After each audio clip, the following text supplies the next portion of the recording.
Em um dos cantos mais selvagens e desconhecidos da América do Norte, a natureza escreve sua própria lei, transformando-se a cada estação em um espetáculo de vida e resiliência. No extremo noroeste do Canadá, onde a Terra encontra o vasto e indomável Alasca, fica um território imenso e enigmático. Aqui, neste espaço quase intocado de mais de 500 mil quilômetros quadrados, encontra-se uma diversidade de mais de 400 formas de vida selvagem. Este lugar é o Yukon. A maior parte de sua superfície é coberta por cadeias de montanhas, florestas boreais, vales fluviais e zonas de tundra. É um território onde o inverno prevalece por longos meses, com temperaturas caindo abaixo de 30 graus abaixo de zero, representando um desafio constante para os animais que o habitam. Porém, quando chega o curto verão, a região se transforma completamente. A neve recua, os rios ficam livres do gelo e a vida desperta após meses de silêncio, desdobrando-se em um movimento natural cheio de energia. É durante esse período que ocorre um dos fenômenos mais impressionantes do Yukon, migrações em massa que transformam a paisagem. Entre essas migrações, destaca-se a do caribu porco-espinho, uma das subespécies mais resistentes e móveis do hemisfério norte. Essa migração, uma das mais longas entre os mamíferos terrestres, serpenteia por montanhas escarpadas e rios gelados, por pântanos que engolem os fracos e por planícies desprovidas de abrigo, açoitadas por um vento que corta a pele. O terreno devora os viajantes, a fome corrói suas forças e a neve profunda crava-se em suas patas, retardando cada passo e punindo os mais exaustos. Somando-se a essas punições, há predadores. Lobos espreitam a matilha, procurando incansavelmente e atacando impiedosamente aqueles que ficam para trás. Atrás deles, necrófagos seguem de perto a matilha, esperando por aqueles que caem de exaustão. Naquela última fila onde rastejam os mais fracos e feridos, a migração se torna um cemitério silencioso. Mas não são apenas os caribus que migram. O salmão do Pacífico nada pelas correntes rápidas e passagens rasas dos rios desta região fronteiriça com o Alasca, enquanto ursos e águias aguardam a oportunidade de atacar com precisão e brutalidade. Nada permanece parado no Yukon. Tudo muda, tudo migra. Essa lógica implacável leva as espécies ao limite e revela uma verdade essencial. Sobreviver não basta. Precisamos nos movimentar, antecipar, resistir. Como a vida perdura em um ambiente tão cruel. As respostas estão escritas em cada estação, em cada rota traçada pelo instinto e pela necessidade, em cada criatura que desafia o frio, a fome e a distância. Um mundo em movimento, onde a paisagem é protagonista e cada migração uma história de luta e transformação. Bem-vindo ao Yukon, um território onde cada passo, cada jornada é um teste de resistência e adaptação. À medida que o inverno se aproxima, a história se concentra em uma das criaturas mais resistentes da região, o caribu porco-espinho. Com constituição robusta e pernas longas projetadas para atravessar terrenos nevados, esse mamífero nômade, capaz de atingir até 1 metro de altura, foi criado para percorrer grandes distâncias em busca de alimento, atravessando montanhas, rios congelados e planícies abertas. Nas vastas extensões do noroeste do Canadá e do nordeste do Alasca, sua principal fonte de alimento são os liquens, musgos e gramíneas que prosperam sob a neve, aproveitando todos os recursos disponíveis para se sustentarem até a chegada da primavera. De novembro ao final de abril, os rebanhos percorrem vastas regiões do Yukon e do Alasca, conservando energia para suportar a temporada mais longa e exigente, um movimento determinado pelo tamanho da população. Com mais de 200 mil indivíduos em seus anos de pico, o rebanho é o maior da América do Norte.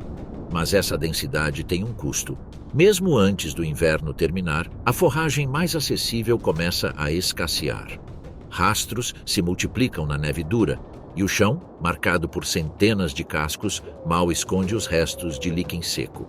Alguns animais cavam persistentemente, removendo a camada branca até encontrarem apenas terra congelada.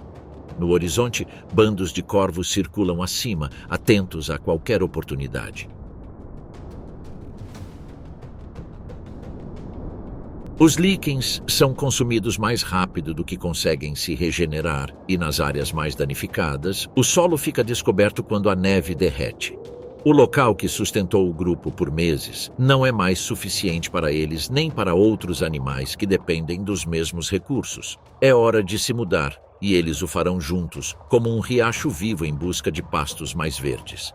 À medida que a primavera avança, a mudança no Yukon é gradual, mas profunda.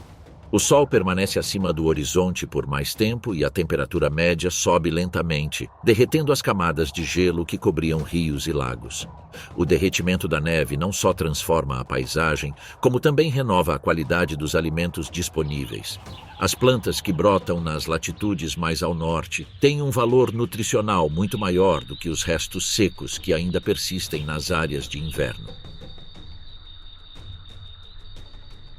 Esse contraste atua como um poderoso incentivo, e os caribus são biologicamente programados para detectá-lo. Enquanto em outras regiões do mundo, como a África, a migração é uma corrida para escapar da seca, aqui o movimento responde a uma combinação diferente. Deixar para trás áreas que perdem qualidade alimentar e chegar a territórios onde a primavera chega mais tarde e é mais fresca, retardando o esgotamento dos recursos. Mas não é só a comida que determina o resultado. A pressão dos insetos é outro fator decisivo neste ecossistema. À medida que a neve derrete, grandes populações de mosquitos, borrachudos e moscas surgem, tornando-se um incômodo constante e debilitante para os caribus em poucas semanas. Esses insetos não apenas irritam e esgotam os animais. Eles também comprometem sua saúde ao reduzir seu tempo de alimentação e descanso. Então, migrar para áreas costeiras e mais ventosas no norte é, em parte, uma estratégia para escapar dessa ameaça. Essa mesma urgência é intensificada por outro requisito inevitável. As fêmeas prenhes devem chegar às planícies costeiras do Refúgio Nacional de Vida Selvagem do Ártico, onde dão à luz. O que eles encontram lá é de importância crucial. A visibilidade aberta os ajuda a localizar predadores, e a vegetação tenra que brota após o derretimento da neve é essencial para a produção de leite. Chegar atrasado significa chegar a pastos já explorados. Os filhotes perdem o tempo necessário para se fortalecer antes de retornar para o sul. Com tanta pressão crescente, o momento da partida deixa de ser uma escolha e se torna uma resposta inevitável. Como um rebanho de centenas de milhares de indivíduos sabe quando é hora de começar a jornada? Os sinais são sutis, mas inconfundíveis. No momento anterior à partida, observa-se uma mudança gradual no comportamento da matilha. Grupos que antes permaneciam separados começam a se aproximar, seguindo rotas tradicionais percorridas há gerações. A densidade animal aumenta e, nas áreas mais movimentadas, a neve e o gelo são desgastados pelo movimento constante. Há um ar de inquietação no comportamento coletivo, passos mais rápidos, jornadas mais longas durante o dia e uma direção geral para o norte. Homens e mulheres, jovens e velhos, unem-se no mesmo fluxo, movidos por um instinto comum. Uma jornada de mais de 1.500 quilômetros até o Ártico os aguarda, cruzando rios, montanhas e vastas planícies em uma jornada que nem todos conseguirão completar. Eles não avançam às cegas.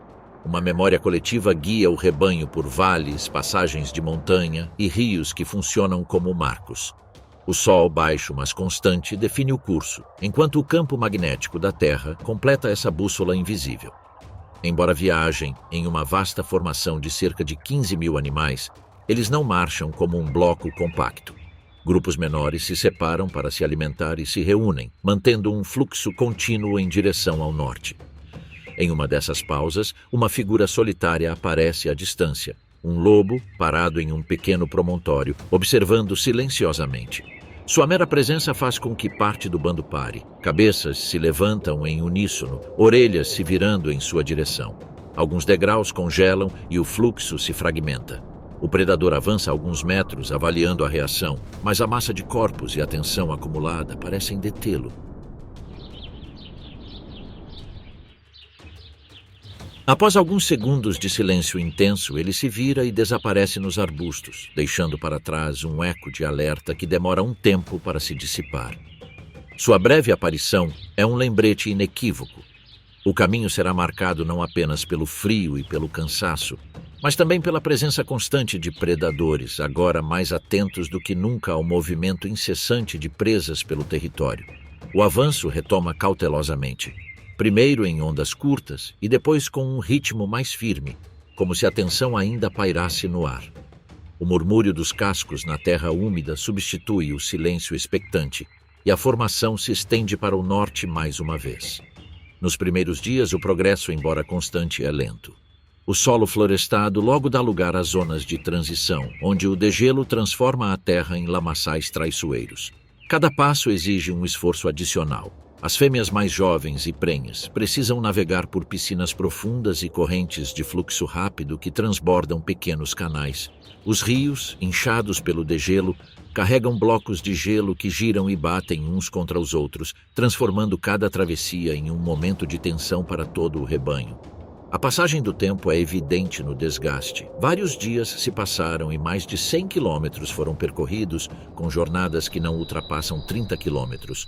O chão úmido encharca suas patas, enfraquecendo sua pele, e o vento frio ainda corta suas orelhas. O ritmo, no entanto, permanece constante. O grupo avança, embora no final de cada dia sua força seja cuidadosamente avaliada. À medida que a escuridão cai, o grupo se retira para um trecho limpo da planície, um espaço aberto onde o horizonte se estende sem obstruções e a vista pode antecipar qualquer movimento. Lá, os corpos ficam agrupados, ombro a ombro, formando uma parede viva que retém o calor e dificulta a aproximação de predadores. No anel externo, alguns permanecem eretos, mexendo as orelhas ao menor farfalhar, ouvindo o ar que traz notícias invisíveis. Mais para dentro, a maioria fecha os olhos, deixando o cansaço do dia pesar sobre os músculos. Mesmo assim, a vigilância nunca é completa, nem há repouso completo. As posições se alternam quase imperceptivelmente, e alguns dormem com um olho meio aberto, prontos para reagir se o vento mudar ou o solo transmitir uma vibração estranha. O mesmo vento sopra pela planície com um chiado constante, agitando os fios de pelo e trazendo consigo aromas nebulosos que se misturam à umidade do rio próximo. O murmúrio da água acompanha a quietude e acalma os sentidos, mas não apaga completamente a tensão latente. Nada parece perturbar a noite. Mas na orla escura da floresta, algo se esgueira. Os caribus não estão sozinhos. Uma presença distante, paciente e silenciosa observa das sombras. Contra o vento, perto da linha escura das árvores, os lobos seguem uma trilha fresca há horas. 8 sombras se movem pela planície, fundindo-se à penumbra. O macho dominante avança primeiro. Ao seu lado, uma fêmea veterana dita o ritmo. Atrás deles, 3 caçadores experientes e 3 jovens ainda desajeitados imitam cada gesto com a precisão ditada pelo instinto. Eles não quebram o silêncio. Param quando o vento muda, escondem-se atrás de um arbusto e atravessam um riacho em uma área rasa que lhes permite passar rápida e silenciosamente. O terreno lhes oferece dobras e sombras que eles usam para apagar sua silhueta. Cada metro ganho reduz a distância em relação à matilha. Eles não aceleram nem improvisam, avançam com passos medidos, atentos a qualquer mudança no ar ou no movimento da presa. Eles não buscam o confronto aberto. Sua força reside na seleção silenciosa de suas presas. Entre os corpos comprimidos e em repouso, o olhar treinado distingue aquele que respira com mais dificuldade, aquele que se levanta lentamente. O alvo que, se a noite favorecer, será o primeiro a cair. Mas a calma não dura. Um rangido quebra o equilíbrio, um lobo pisa em um galho seco e o som ressoa como uma explosão no silêncio da noite. Um caribu atento, com a cabeça erguida, intercepta a vibração e solta um ronco curto e alto, um sinal inconfundível de que o perigo é iminente. Em segundos, a massa se põe em movimento. A debandada é imediata e caótica. Milhares de cascos batem no chão enquanto o ar se condensa com poeira e vapor. E corpos se espalham em várias direções buscando abrigo. Muitos cruzam a borda da floresta como um primeiro reflexo, tentando romper a linha de ataque. Outros sobem em direção às encostas onde as sombras permitem que desapareçam. Mas nem todos fogem. Um grupo de machos permanece no espaço aberto, formando uma linha de defesa entre os lobos e as fêmeas, os filhotes e as fêmeas prenhes. Seus chifres se erguem como barreiras. Seus corpos pesam sobre pernas firmes. Eles encaram o inimigo, avaliando-o, mostrando intenção de combate. Não há vocalizações grandiloquentes, nem drama. São manobras de proteção milimétricas. Eles sabem que sua presença pode impedir um ataque frontal, mas também entendem a realidade da noite e as estatísticas brutais da migração. Um sacrifício individual pode salvar muitos. Os lobos ajustam suas táticas. Enquanto dois indivíduos simulam um avanço frontal, os demais se posicionam em semicírculo para isolar o filhote que ficou para trás enquanto tentava se levantar. O macho alfa coordena com gestos breves e precisos. Um movimento para avançar, outro para parar, um olhar que ordena fechar o caminho. Elas evitam colisões com machos maiores. Seu objetivo é separar as presas mais vulneráveis. A estratégia funciona. O bando principal recua com a fêmea grávida e os filhotes restantes, enquanto os machos defensores cobrem a fuga deles. Em segundos, a defesa é quebrada. O filhote é deixado sozinho ao luar. Os machos ainda tentam bloquear os lobos, mas a quantidade e a coordenação do predador prevalecem. Dois lobos fecham o cerco, saltam com precisão e mordem o pescoço e o tronco. A captura é rápida. Eles terminam cedo para evitar que os adultos maiores intervenham. O fim chega em minutos. A fêmea alfa prende sua presa com uma mordida firme e de tirar o fôlego. Por um momento, tudo permanece imóvel. Então, como se ditados por uma regra silenciosa, os outros se aproximam em ordem. Não há luta. Cada um sabe quando é a sua vez. Eles formam um semicírculo e começam a se atacar com velocidade controlada. O vapor da carne quente se mistura com o hálito branco da noite. Ao longe, a manada de caribus retoma seu avanço. Eles não olham para trás. A estrada ainda está aberta e a prioridade é fugir antes que o anoitecer ofereça novas oportunidades aos caçadores da floresta. Nestas terras do norte, os inimigos não anunciam sua presença. Espreitam nas sombras, atrás de um tronco caído ou sob a sombra de um pinheiro, silenciosos como a neve que abafa cada passo. Aqui, o perigo nem sempre vem correndo. Às vezes ele apenas espera. Mas o que acontece quando esse perigo não precisa perseguir sua presa, mas a encontra sozinha, exausta no fim da linha? No final da marcha, a história é diferente daquela da frente. Os animais mais fortes e mais jovens avançam em ritmo acelerado, enquanto atrás deles o ar se torna mais denso e lento. Os idosos, os doentes e aqueles sobrecarregados por uma gravidez limitada perdem metros a cada hora. A migração não ocorre em linha reta, mas sim como uma corda esticada. Na extremidade oposta, a tensão é maior, e qualquer elo fraco pode ceder. É ali, naquela fronteira silenciosa entre a vida e a morte, que ele aparece. A princípio, apenas um leve movimento é perceptível na borda da neve, quase invisível. Seu corpo permanece abaixado, as orelhas em pé, seus passos medidos. Ninguém o ouve chegando, porque ele não precisa correr. Sua força não está nos músculos ou na sua investida, está na sua paciência. Ele se move por arbustos baixos e pedras cobertas de neve, parando em cada sombra que o terreno oferece. Sua pelagem espessa, branca e manchada se mistura à neve e ao gelo, tornando-a quase invisível tanto para os caribus quanto para outros competidores. Graças à sua abundante pelagem de inverno, que o isola do vento e retém o calor, ele pode permanecer imóvel por horas, agachado, enquanto espera o momento certo para se aproximar. A raposa do Ártico de Yukon é especialista em encontrar oportunidades. Ela não procura presas que exijam gasto excessivo de energia, mas sim animais exaustos ou carcaças que a tundra já reivindicou. Desta vez, seu olfato o levou a um caribu adulto doente. Ele permanece de pé, mas suas pernas tremem a cada passo e sua respiração é um fio frágil que esfria ao vento. Horas depois, o animal desaba na neve sem fazer barulho. A raposa avança cautelosamente, farejando o ar e passando o focinho pelo corpo até encontrar um ponto macio perto da barriga. O calor ainda retido sob a pele amolece a carne e seus dentes a abrem rapidamente. Ele começa a trabalhar com precisão, descascando tiras de músculo quente que mastiga lentamente. Ele come apenas o suficiente seguindo as regras invisíveis da tundra, ciente de que outros necrófagos logo aparecerão. Antes de se afastar, arrasta um pedaço para a neve fofa e o enterra, marcando o local com seu cheiro. Em seguida, desaparece nas ondulações do terreno, buscando o abrigo do vento.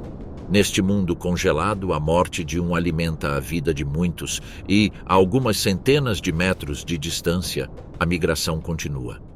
Nos últimos 7 dias, a manada percorreu centenas de quilômetros desde seu ponto de partida nas planícies baixas do sul de Yukon, seguindo um curso constante para noroeste.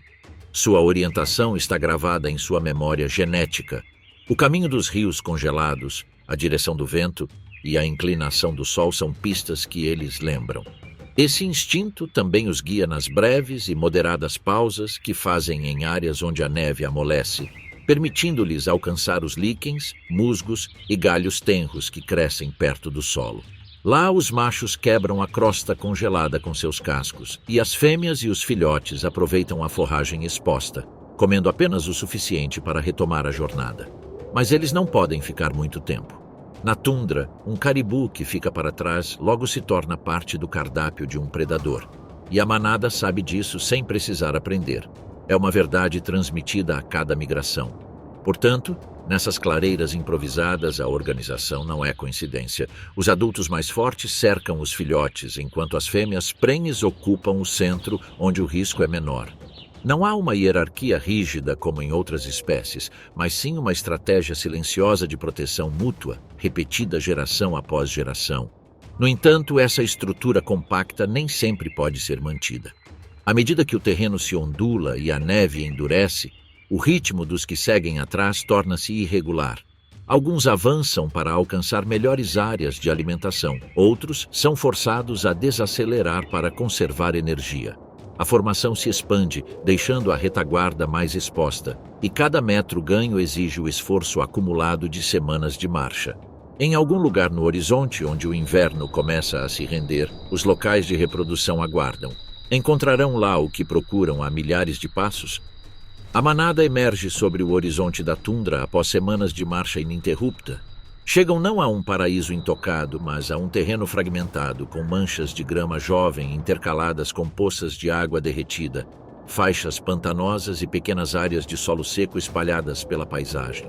No coração desta área, onde a terra drena rapidamente e a visibilidade é aberta em todas as direções, estão as áreas preferidas pelas fêmeas para dar à luz. São poucos, e essa escassez marca a distribuição e a competição por território desde o início. A longa jornada, que abrange milhares de quilômetros e várias semanas de caminhada, leva, assim, a um cenário onde o espaço e os recursos mais valiosos duram pouco, e onde cada novo passo é guiado pela urgência de encontrar o lugar certo. Essa urgência se traduz em movimento imediato. As fêmeas que se afastam da massa principal exploram pequenas elevações, terraços fluviais e áreas onde a vegetação brota mais cedo e o solo permanece firme. De lá, o horizonte se estende livremente e qualquer movimento pode ser visto de uma grande distância. Essa largura é vital porque um bezerro recém-nascido tem mais chances de sobrevivência se a mãe detectar a presença de predadores a tempo. Com essa necessidade em mente, as fêmeas examinam cuidadosamente cada canto, cheirando o chão, testando sua firmeza com as patas e arrancando pequenos tufos de grama para verificar se há umidade. Entretanto, nem todas as áreas atendem a essas condições, e os melhores lotes estão limitados a alguns espaços dispersos. Em um terreno tão disputado, os encontros entre indivíduos são inevitáveis e com eles os atritos. Mas o que acontece quando 2 ou mais pessoas procuram o mesmo lugar em um território tão limitado? As tensões surgem inicialmente nesses pontos de encontro. Os machos maiores, com os chifres mais desenvolvidos, tendem a ocupar as áreas mais protegidas, afastando os rivais menores. Enquanto isso, entre as fêmeas, a competição assume outra forma. Aquelas que chegam em melhor condição física garantem posições centrais para o parto. A intensidade das disputas varia. Pode variar de simples bloqueios laterais a breves ataques quando a provocação persiste. Nos confrontos mais intensos, observam-se ferimentos e arranhões superficiais e, em anos de alta densidade, não é raro que alguns indivíduos sejam obrigados a abandonar um local para buscar alternativas menos seguras. Nessa mudança para áreas periféricas, os caribus mais vulneráveis ficam expostos a um risco que não decorre da competição interna. Das matas e dos corredores de arbustos, uma ameaça silenciosa começa a se desdobrar. Os lobos reorganizam suas patrulhas, avançando com passos medidos até se aproximarem das áreas de maior concentração. Lá, sua coordenação se traduz em ataques calculados contra filhotes isolados ou indivíduos enfraquecidos. Se a matilha tentar se refugiar nas margens, outro perigo os aguarda. Os ursos ocupam pacientemente cruzamentos estratégicos onde o terreno obriga todos a estreitar o caminho. E enquanto a atenção se concentra no chão, lá de cima, as sombras das aves de rapina deslizam pela tundra, rastreando incansavelmente os recém-nascidos. Mas ao longe, nas margens, oportunistas espreitam, prontos para tirar vantagem de qualquer momento desprotegido. Essa pressão constante aumenta a mortalidade de bezerros em condições adversas e demonstra que a chegada a essas terras do Yukon não significa descanso. Pelo contrário, cada amanhecer abre uma nova frente de ameaças, visíveis ou ocultas. Os caribus permanecem em estado de alerta constante, com os sentidos sempre em alerta máximo. A vasta e luminosa tundra se torna uma tábua onde cada passo pode aproximá-los da vida ou da morte. Em meio a esse cenário incerto, o ciclo reprodutivo continua seu curso, como se a urgência de perpetuar a espécie ignorasse o risco constante que a cerca. Esse impulso se reflete na dinâmica reprodutiva. As cópulas ocorrem no outono, no auge da época de acasalamento, e a chegada ao local de reprodução representa o ápice dessa sincronicidade. Apenas uma fração dos machos acasala com sucesso. Aqueles deslocados ou que não conseguem encontrar uma companheira agrupam-se separadamente, permanecendo na periferia do rebanho. Esses indivíduos não desaparecem, eles mantêm a condição, promovem a resiliência e constituem uma reserva populacional para futuros períodos reprodutivos. Alguns tentarão oportunidades em rebanhos adjacentes ou em anos futuros, mas muitos não alcançarão sucesso reprodutivo nesse ciclo. Essa organização, na qual as fêmeas fortalecem a proteção mútua e os machos mantêm a competição, não se limita à época de acasalamento. Ela também determina como os papéis e os esforços são distribuídos quando chegam aos locais de reprodução. Nesse contexto social, a recuperação física após a jornada torna-se uma tarefa imediata e frágil. As fêmeas dividem seu tempo entre alimentar os filhotes e repor suas reservas. Alimentam-se de folhas tenras de sálix, juncos e dos primeiros brotos de gramíneas e carex que aparecem na tundra após o degelo. Os machos, quando as condições permitem, procuram líquens e expõem áreas de solo, rompendo a crosta com os cascos. As pausas para a alimentação são curtas, mas frequentes. Enquanto algumas fêmeas comem, outras atuam como vigias para reduzir o risco de predação de filhotes que ainda não conseguem correr. Essa divisão de funções é uma estratégia básica para otimizar a sobrevivência coletiva sem prejudicar a recuperação individual. À medida que os dias aumentam e a paisagem fica coberta de vegetação, a matilha fortalece esse equilíbrio entre repor suas forças e manter a vigilância. No entanto, esse mesmo esforço também é uma preparação silenciosa para o próximo grande movimento, aquele que marcará o encerramento do ciclo anual, o retorno ao sul. Meses depois, essa viagem traz novas incertezas. As áreas abandonadas no início da primavera podem ter mudado. Algumas estão recuperando forragem, outras apresentam sinais de degradação devido ao uso repetido ou variações climáticas. Além disso, a presença de outras espécies ou a pressão humana específica podem modificar a disponibilidade de recursos. Não há garantia de que a paisagem do Sudeste será idêntica à que eles deixaram para trás. A migração, nesse sentido, não é uma operação que substitui exatamente o que foi levado, mas sim um ciclo que redefine ocupações e capacidades. Em meio a todos os corpos amontoados da matilha já em movimento, duas figuras avançam com um vínculo nascido na escuridão, naquela noite em que lobos cercaram seus caminhos e uma vida foi deixada para trás na neve. Eles sobreviveram a cada dia juntos, silenciosamente carregando aquela ausência. Agora, no final da trilha, o macho abre uma brecha no musgo úmido enquanto a fêmea recua. O vento traz um frio suave, quase estranho ao que os perseguia há semanas. Num instante que o resto do mundo parece não notar, ela se curva, suas costas tremem, e entre o calor de seu corpo e a brancura do chão, um novo bebê respira pela primeira vez. O menino tenta se levantar, desajeitadamente, mas guiado por um instinto mais antigo que qualquer inverno. Eles chegaram. Deixaram para trás a sombra da perda e, com a terra prometida sob seus pés, trouxeram outra vida ao mundo. O rebanho continua avançando, mas naquele canto do Yukon, a história dessa jornada encontra sua resposta. A sobrevivência não era o destino. Era o começo. O início de uma nova estação, de uma outra vida que crescerá sob o mesmo céu que antes ameaçava, e agora se abre como uma promessa. No coração do norte, onde cada amanhecer é incerto, uma família recomeça. Mas as migrações do Yukon não param por aí. Além das planícies e da tundra aberta, entre seus parentes vive outra subespécie que também obedece ao instinto de partir, embora o faça de uma maneira muito diferente. Na região sul do território, onde as florestas boreais dominam o horizonte, os caribus da floresta se movem sem deixar muitos vestígios. Ao contrário das colunas intermináveis que avançam pela tundra aberta, esses animais se movem em grupos pequenos, quase invisíveis, deslizando entre sombras e clareiras. Em todo o Yukon, não há mais de 6 a 8 mil indivíduos.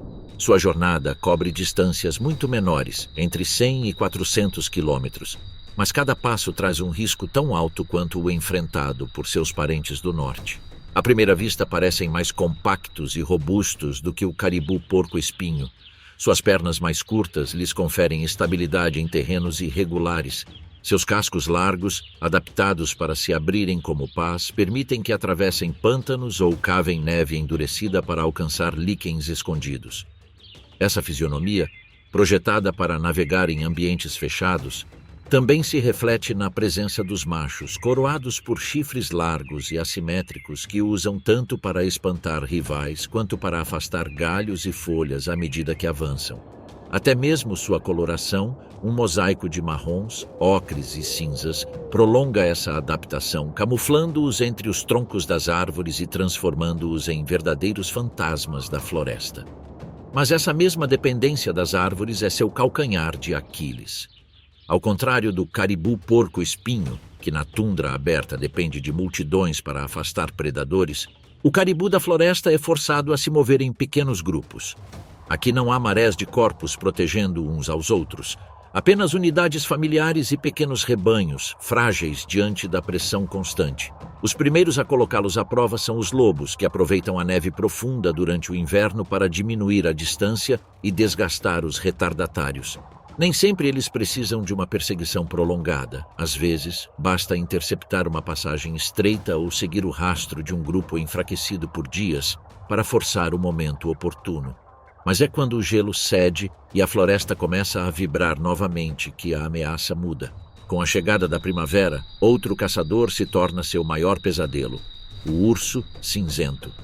Com uma população estimada de 7 mil animais no Yukon, esses gigantes despertam de seu sono com uma fome feroz, e as trilhas florestais dos caribus se cruzam com as suas. Os ursos conhecem cada canto como a palma da pata, e neste território a cobertura vegetal é sua maior aliada.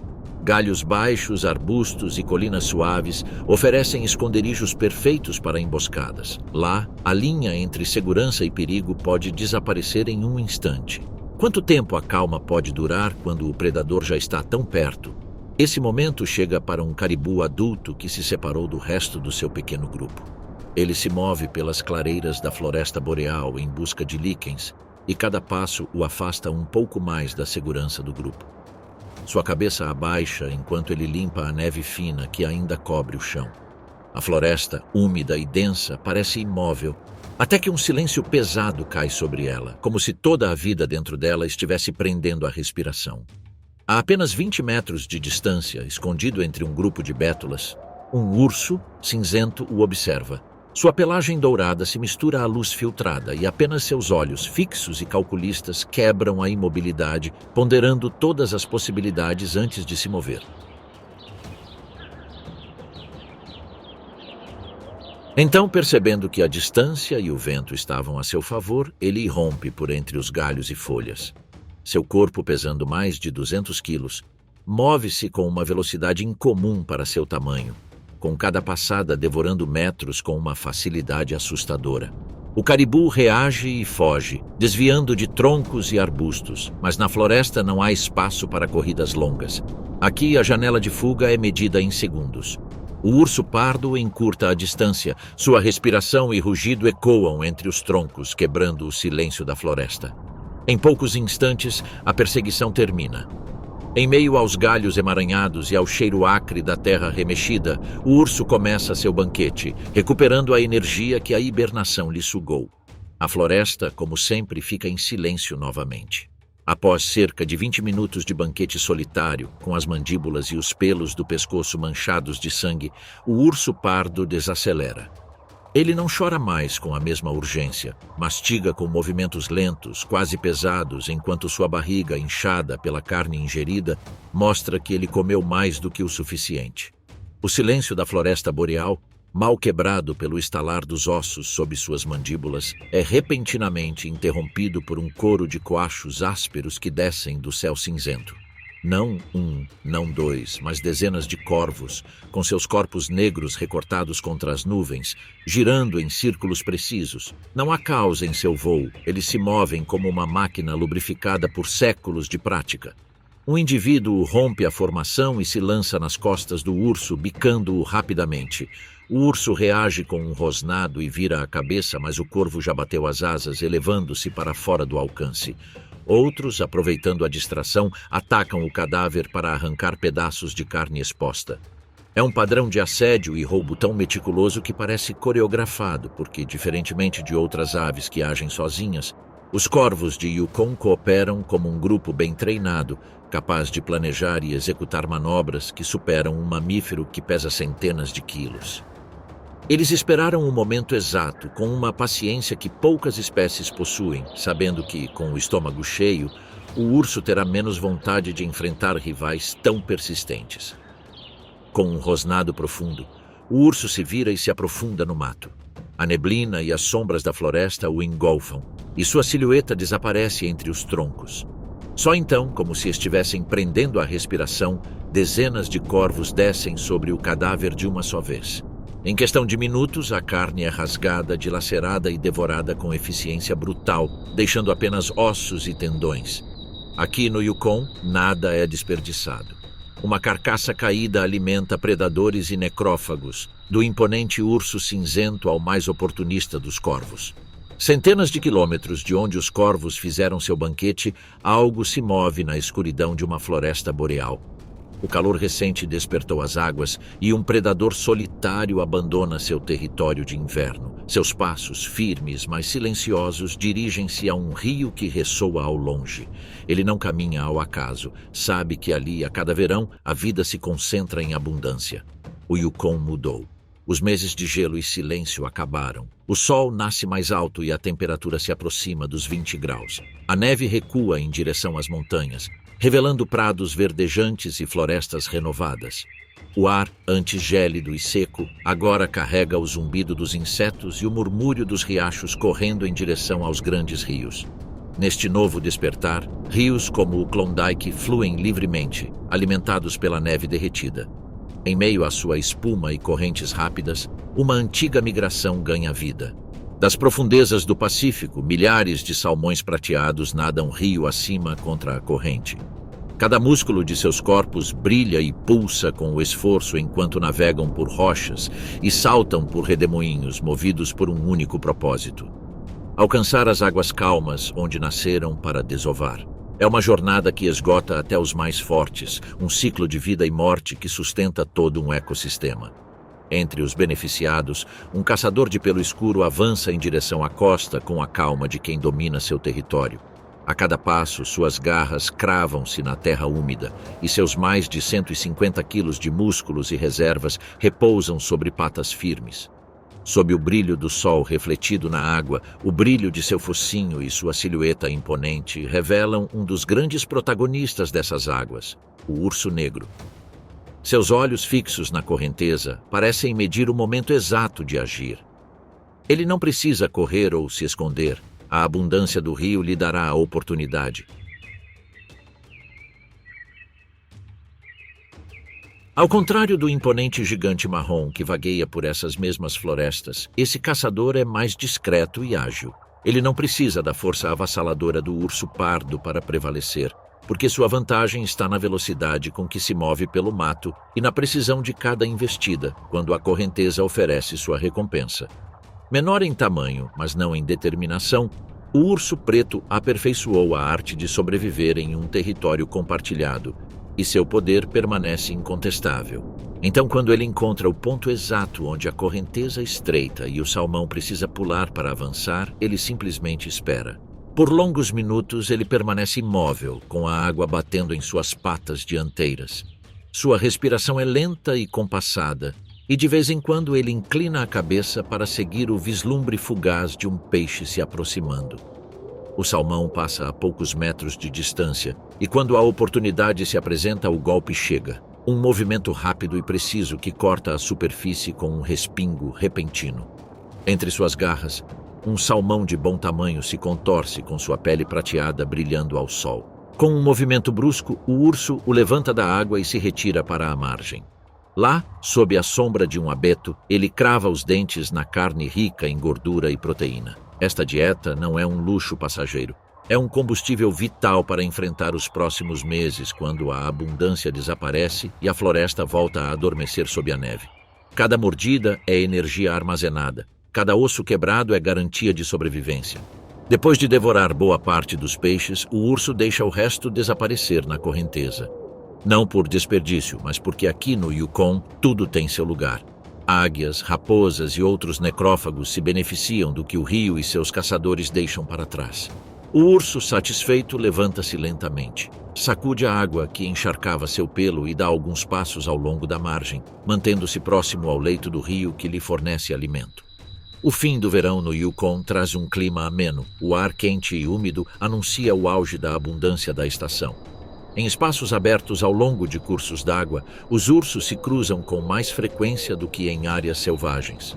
E esses encontros nem sempre são pacíficos. Em meio ao murmúrio constante do rio e ao zumbido dos insetos, uma silhueta escura avança à distância. Ele é um urso mais jovem, com uma pelagem uniforme e um corpo ainda em crescimento, mas com confiança suficiente para acreditar que pode desafiar um veterano. A costa é um terreno estratégico, a comida é abundante e o campo aberto permite que os rivais sejam detectados rapidamente. Um duelo aqui não só decide quem come primeiro, mas quem domina. A costa está tomada pela tensão. O jovem para a poucos metros de distância, enquanto à sua frente está um veterano de ombros largos e pescoço forte, com cicatrizes antigas marcando a pele sob o pelo. No mundo dos ursos negros, tamanho e experiência contam tanto quanto garras. E este animal não luta por impulso. Ele o faz porque sabe que pode vencer. Por alguns segundos, nenhum dos dois avança. Eles se avaliam com passos curtos, bufos e acenos que traçam um círculo invisível na praia. Mas na natureza, a paciência tem limites. Nenhum dos dois está disposto a ceder terreno, e cada momento que passa traz o momento inevitável mais perto. O primeiro a quebrar a tensão é o jovem, que solta um rugido curto e avança. O veterano responde com um rugido mais profundo, um aviso que também é um desafio. O impacto é brutal, costela contra costela, músculos tensos, garras buscando o rosto, mordidas se fechando no pescoço. Eles empurram com força, levantando poeira e espirrando água. O chão macio cede sob seus pés e por um momento eles rolam, enredados em uma mistura de grunhidos e arquejos. O jovem tenta um chute alto, mas o veterano bloqueia com o ombro e responde com um golpe forte na lateral. A diferença de força começa a aparecer. O jovem dá um passo para trás e ataca novamente, mas seu ataque perde força. Uma volta rápida, um empurrão final e fica claro quem governa estas praias. Ofegante, o jovem recua. O veterano avança atrás dele com passos firmes e olhar fixo, mas para no meio do caminho. Ele decidiu que não vale a pena desperdiçar energia. Ele sabe que o desafiante não chegará perto da costa novamente. Após essa dura batalha, ele permanece na praia por alguns segundos. Então, sem pressa, vira-se em direção ao mato. Ele conhece todos os caminhos invisíveis que o levam a refúgios seguros. Lá, ele continuará se alimentando. Cada mordida conta, porque em poucas semanas ele terá que acumular gordura suficiente para enfrentar a hibernação. Um período de 7 meses de jejum absoluto, onde essa reserva será seu único sustento. A gordura o manterá vivo, o protegerá do frio e sustentará seu corpo enquanto ele dorme profundamente em sua toca. Mas enquanto essa fera desaparece na escuridão da floresta, lá no alto, outra jornada está a caminho. Ali, onde as nuvens acariciam cristas afiadas e a rocha nua corta o horizonte, move-se uma figura branca como a neve, o carneiro de Dal. Este mamífero, com sua pelagem densa e chifres curvados em espirais perfeitas, é o emblema vivo das montanhas Yukon. Suas migrações não percorrem vastas planícies como as dos caribus, mas traçam rotas verticais ligando os picos mais altos do Parque Nacional Kluane com os vales verdes onde a grama fresca serpenteia pelas rochas. Em pleno verão, sob um sol tímido que mal aquece a rocha, pequenos grupos de 20 exemplares iniciam a descida. Liderados por velhas e sábias fêmeas, eles avançam com a precisão de um exército treinado, com cada casco encontrando apoio em fendas invisíveis ao olho humano. Mas, apesar da facilidade com que navegam pelo terreno, a rota é traiçoeira. Um passo mal calculado pode significar cair no vazio, e esse não é o único perigo. Aqui, neste mundo de penhascos e encostas, espreita um predador perfeitamente adaptado, o lince do Canadá. Sua pelagem salpicada, uma mistura de cinza, creme e manchas escuras, camufla-o contra a neve persistente e as rochas frias. Eles não caçam como lobos, cansando suas presas em longas perseguições. Sua arte é a emboscada. Um macho adulto, com orelhas com cerdas pretas, espera imóvel em uma saliência a apenas 20 metros de um grupo de ovelhas que avança. Suas patas largas e acolchoadas abafam qualquer som, e seu olhar se fixa em um bezerro atrasado, lutando para acompanhar sua mãe. A encosta aqui é feita de cascalho solto, cada pedra é um perigo. O filhote escorrega, o barulho das pedras alerta a todos. Mas o lince já se moveu. Num salto silencioso, ele encurta a distância.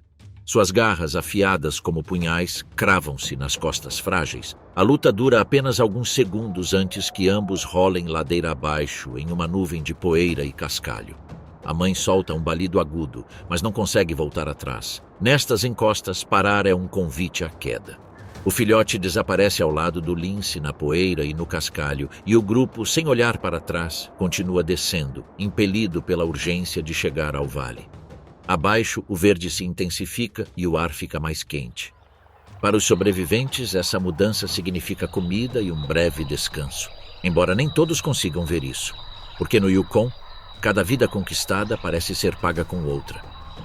E se lá em cima o perigo se esconde na rocha, que predador espera quando as montanhas dão lugar aos vales?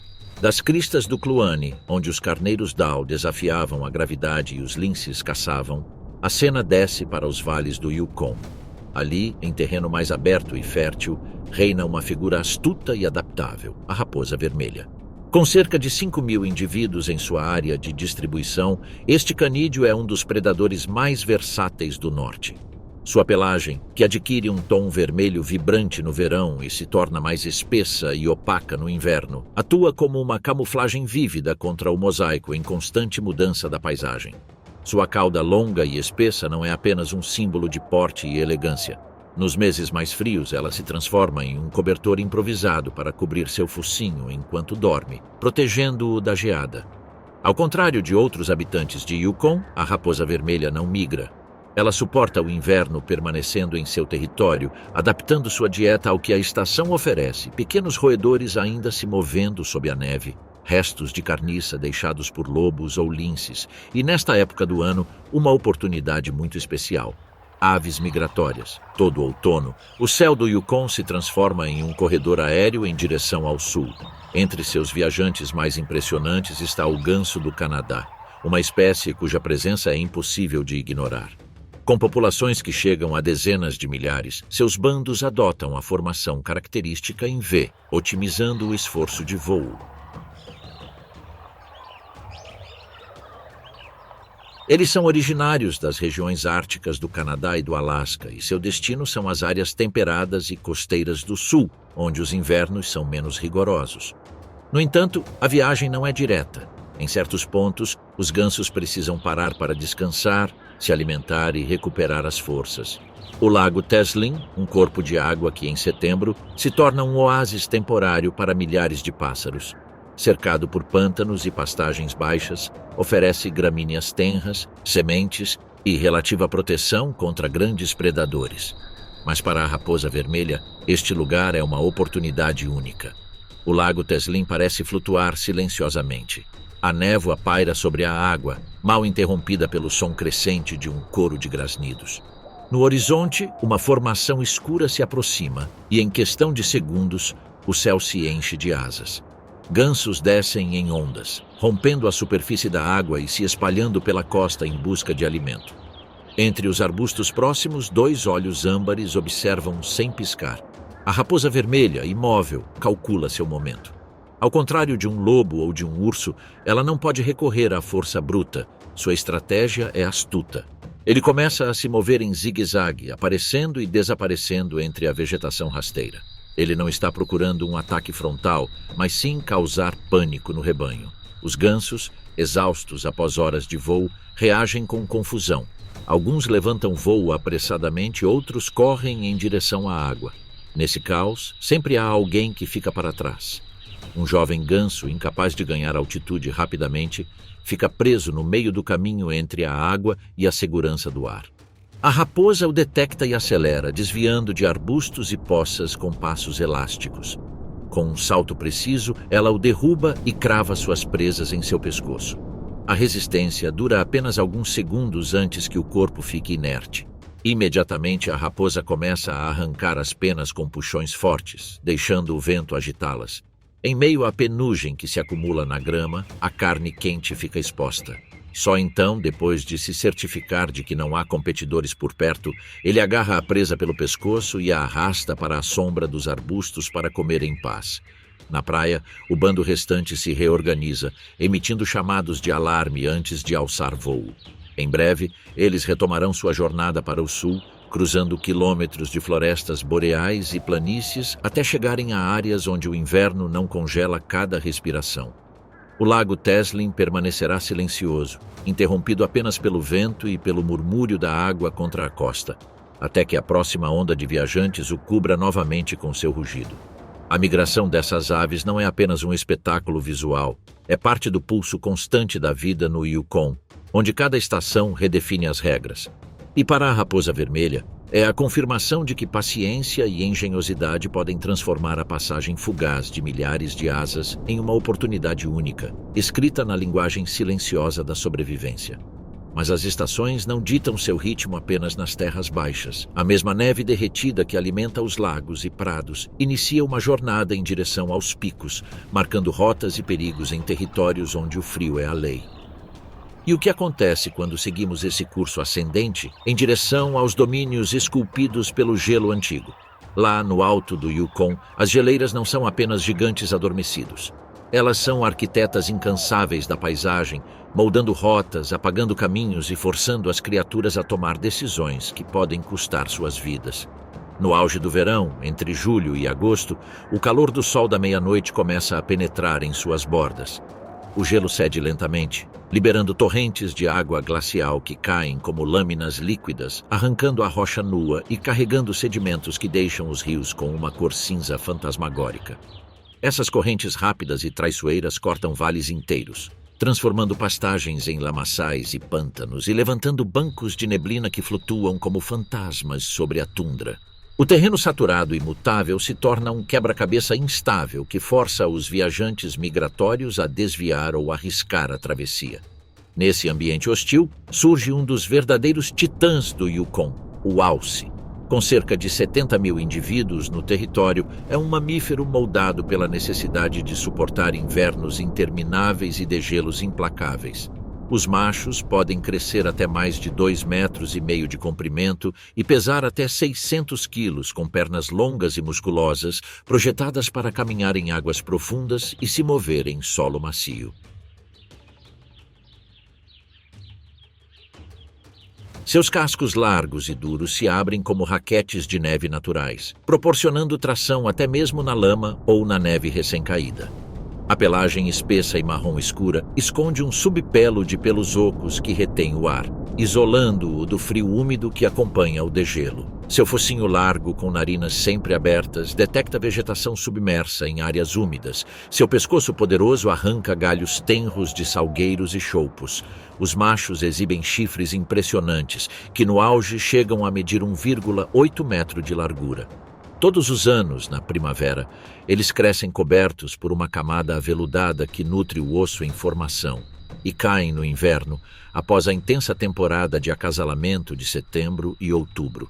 As fêmeas, embora sem chifres, são igualmente resistentes, com corpos um pouco mais leves, de cerca de 400 quilos, mas capazes de desviar de predadores com uma agilidade surpreendente.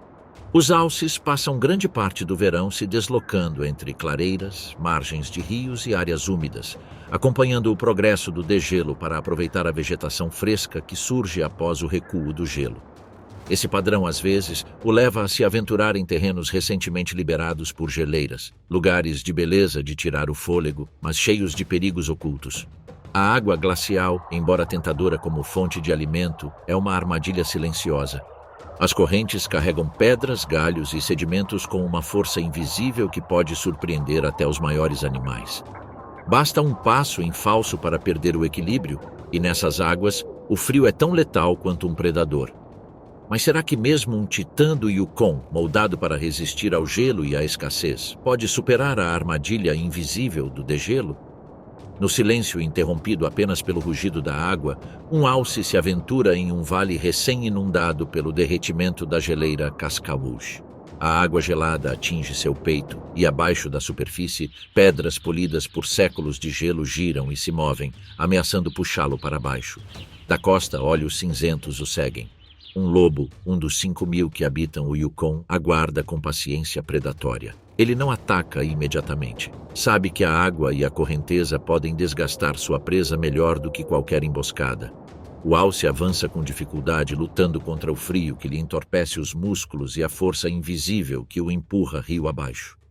Por um instante, seu pé escorrega em uma pedra, mas o alce recupera o equilíbrio e consegue alcançar a margem, ofegante, com o pelo encharcado e os flancos arfando. O lobo finalmente avança, mordendo o ar em um ataque fingido, tentando provocar pânico. O alce, longe de recuar, planta as pernas e abaixa a cabeça, mostrando seus chifres imponentes. Com um bufo baixo, ele avança. O predador calcula suas opções e decide recuar, desaparecendo novamente no matagal. Ofegante e encharcado, o alce retoma seu caminho, deixando para trás um rastro de água e pegadas profundas na lama. Ele não venceu a batalha, ele apenas a adiou. No Yukon, às vezes a diferença entre a vida e a morte é decidida em um instante. E hoje, esse instante estava do lado deles. Mas enquanto na praia a vida é travada golpe por golpe, abaixo da superfície dos rios o mesmo jogo mortal avança silenciosamente. Nas águas turbulentas do rio Alsek, onde as geleiras derretidas murmuram sua fúria em agosto, o salmão do Ártico começa sua jornada invisível. Não há trovão de cascos nem gritos de rebanhos, apenas um êxodo silencioso pulsando nas profundezas. Com escamas brilhando em verde e laranja na luz filtrada, eles deixam os lagos montanhosos do Yukon para deslizar em direção aos estuários salgados em busca de comida antes que o inverno cele seu mundo sob o gelo. Seus corpos, de até 80 centímetros de comprimento, são esculpidos ao longo de milênios. Barbatanas precisas cortam as correntes e guelras sensíveis navegam na transição da água doce para a salgada, uma adaptação que os sustenta neste ambiente implacável. Mas o rio não perdoa. As corredeiras, inchadas pelo gelo derretido, rugem com redemoinhos que arrastam algas e seixos, enquanto a temperatura oscila entre um frio cortante e um leve alívio de verão, esgotando as trutas em sua jornada de dezenas de quilômetros. E onde a força da água começa a diminuir, a ameaça muda de forma. Das margens, onde os juncos balançam ao vento gelado, o visão americano espreita com paciência meticulosa. Não é um predador de força bruta, mas sim de astúcia. Seu corpo sinuoso, coberto por pelos marrons repelentes à água, move-se como uma sombra líquida, com pulmões que resistem a mergulhos prolongados. Ele não pesca trutas em trechos abertos do rio, onde a velocidade delas o sobrecarregaria. Em vez disso, ele escolhe poças rasas, onde a correnteza se acalma e as trutas exaustas buscam descanso. Bolhas e folhas flutuantes obscurecem seu progresso, enquanto seus olhos aguçados acompanham cada movimento. Num instante, uma truta, com seu corpo prateado brilhando contra o fundo de cascalho, para. O vison, deslizando entre raízes submersas, ataca com um movimento brusco, cravando seus dentes no flanco da presa. A truta se contorce, sua cauda chicoteando a água em uma explosão de espuma. Mas o vison, implacável, a arrasta em direção à costa, onde a luta termina entre pedras molhadas. Esse confronto não é um frenesi de velocidade, mas uma emboscada calculada, onde o próprio rio se torna cúmplice do caçador e algoz da presa. Mas a correnteza não para comemorar vitórias ou lamentar perdas. A poucos metros rio acima, outro drama começa a se desenrolar.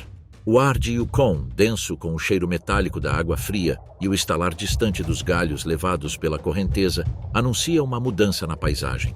Aqui, onde os rios parecem não conhecer descanso, o protagonista não é um gigante migratório ou um predador boquiaberto, mas um engenheiro discreto e persistente, o castor canadense. Embora seu mundo raramente seja medido em centenas de quilômetros, suas curtas jornadas são igualmente cruciais para sua sobrevivência. Ao longo do rio Pelly, um indivíduo avança contra a corrente. Seu corpo robusto, denso de músculos e gordura, é um animal de trabalho constante. Sua cauda, larga e plana como um remo, serve tanto como leme quanto como suporte quando ele está na praia. Cada movimento é firme e calculado, enquanto sua boca agarra um galho recém-cortado. Esse esforço não é acidental, responde a um calendário invisível que dita cada movimento dela. No Yukon, o outono é um relógio que anda mais rápido do que em qualquer outro lugar. Os álamos e salgueiros que margeiam as margens do rio estão começando a dourar, e as noites já estão adquirindo um ar invernal. Para o castor, cada hora é crítica. Ele precisa fortalecer sua represa antes que o gelo cele o rio e o force a depender apenas das reservas acumuladas. Todos os recursos que ele possui, desde sua força até seus dentes, são colocados a serviço dessa corrida contra o tempo. Por longos minutos, ele permanece imóvel, com a água batendo em suas patas dianteiras.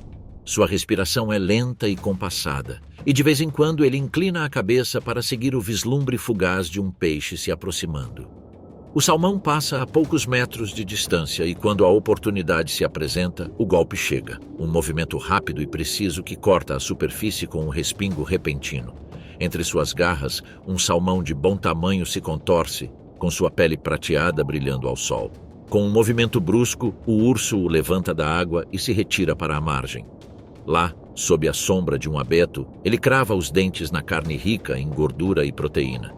Esta dieta não é um luxo passageiro, é um combustível vital para enfrentar os próximos meses, quando a abundância desaparece e a floresta volta a adormecer sob a neve. Cada mordida é energia armazenada, cada osso quebrado é garantia de sobrevivência. Depois de devorar boa parte dos peixes, o urso deixa o resto desaparecer na correnteza. Não por desperdício, mas porque aqui no Yukon tudo tem seu lugar. Águias, raposas e outros necrófagos se beneficiam do que o rio e seus caçadores deixam para trás. O urso, satisfeito, levanta-se lentamente, sacude a água que encharcava seu pelo e dá alguns passos ao longo da margem, mantendo-se próximo ao leito do rio que lhe fornece alimento. O fim do verão no Yukon traz um clima ameno. O ar quente e úmido anuncia o auge da abundância da estação. Em espaços abertos ao longo de cursos d'água, os ursos se cruzam com mais frequência do que em áreas selvagens. E esses encontros nem sempre são pacíficos. Em meio ao murmúrio constante do rio e ao zumbido dos insetos, uma silhueta escura avança à distância. Ele é um urso mais jovem, com uma pelagem uniforme e um corpo ainda em crescimento, mas com confiança suficiente para acreditar que pode desafiar um veterano. A costa é um terreno estratégico, a comida é abundante e o campo aberto permite que os rivais sejam detectados rapidamente. Um duelo aqui não só decide quem come primeiro, mas quem domina. A costa está tomada pela tensão. O jovem para a poucos metros de distância, enquanto à sua frente está um veterano de ombros largos e pescoço forte, com cicatrizes antigas marcando a pele sob o pelo. No mundo dos ursos negros, tamanho e experiência contam tanto quanto garras. E este animal não luta por impulso. Ele o faz porque sabe que pode vencer. Por alguns segundos, nenhum dos dois avança. Eles se avaliam com passos curtos, bufos e acenos que traçam um círculo invisível na praia. Mas na natureza, a paciência tem limites. Nenhum dos dois está disposto a ceder terreno e cada momento que passa traz o momento inevitável mais perto. O primeiro a quebrar a tensão é o jovem, que solta um rugido curto e avança. O veterano responde com um rugido mais profundo, um aviso que também é um desafio. O impacto é brutal. Costela contra costela, músculos tensos, garras buscando o rosto, mordidas se fechando no pescoço. Eles empurram com força, levantando poeira e espirrando água.